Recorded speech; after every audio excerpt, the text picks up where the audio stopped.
Turuncu takım hızlı başladı. Acun Ilıcalı Recep Tayyip Erdoğan'a. Recep Tayyip Erdoğan'ın vuruşu ve gol. 3-1.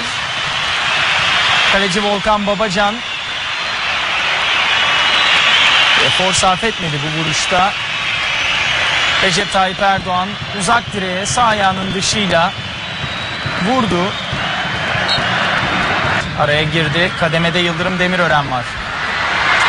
Tekrar Recep Tayyip Erdoğan topu aldı. Mehmet Özdilek yanında. Recep Tayyip Erdoğan'ın aşırtma vuruşu ve gol. 8. dakika. Başbakan Recep Tayyip Erdoğan'ın 2 golü. Turuncu takım farkı 1'e indiriyor.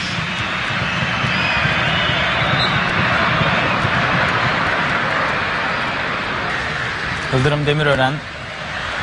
Beyaz takım savunmada pozisyonu izledi. Recep Tayyip Erdoğan 3. golünü attı. 10. dakikada 3-3 yaptı skoru.